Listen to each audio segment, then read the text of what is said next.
all people in Ukraine fighting Russia are now anti-fascists because this is the fascist conquest, and the fascist imperialist conquest what's going on now.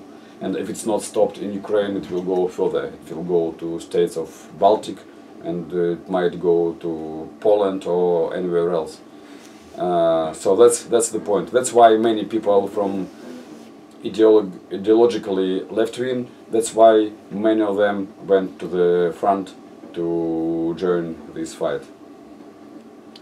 But are you saying that Ukraine never before had any problems with fascists? There were problems with fascists inside the country, but now there's problems with Russian fascists. That's a little bit different.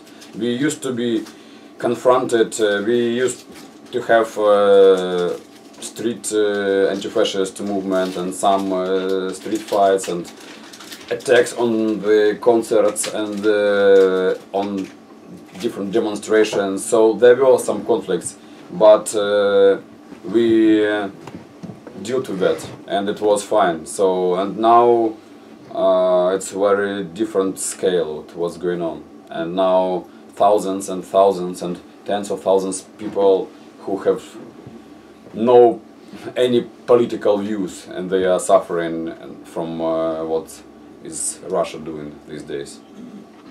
So I'm not saying we never had any problems. Definitely there are ultra right-wing people and Nazis in every country, and I believe in Denmark as well. I think a lot of people in Denmark didn't know about Ukraine before the invasion. Mm-hmm. Could you tell me, how was Ukraine before the invasion, and where was it going?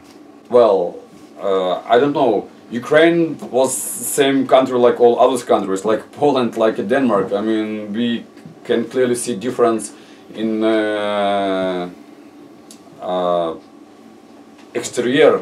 We see difference in economical situation and like in salaries, but it was like a normal independent country going its way, and our way was going leaning to the west, not to the east, and that's the correct thing. That's why the Maidan happened in 2014 and at the end of 2013, because the then President Yanukovych stopped this how it's called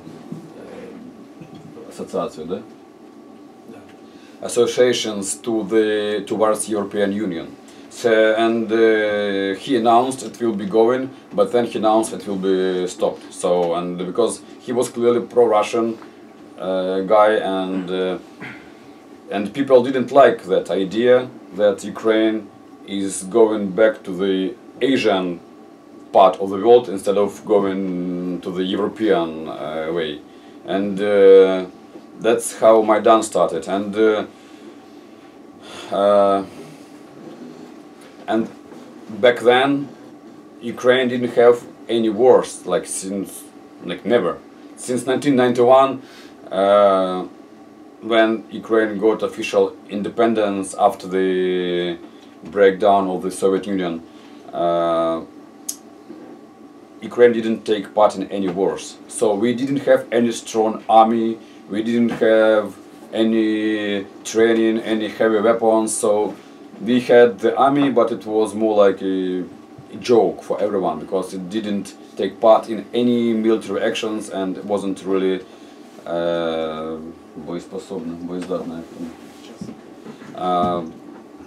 wasn't really effective, and wasn't really considered as an army. That's why when Russia started the annexation of the Crimea, it was easy to do.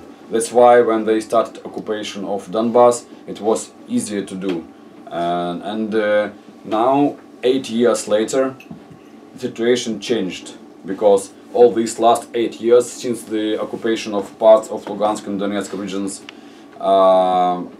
Ukraine army started to become professional. So people started training, people started getting military experience, and because if the occupation didn't stop at that part of Luhansk, Donetsk regions, they would go further and further and further, because they tried to do it in Kharkiv, in Odessa, in Kryvyi Rih. So they tried to do the annexation of whole eastern Ukraine. They just didn't work back then, and they got just smaller parts of Donetsk and Lugansk regions.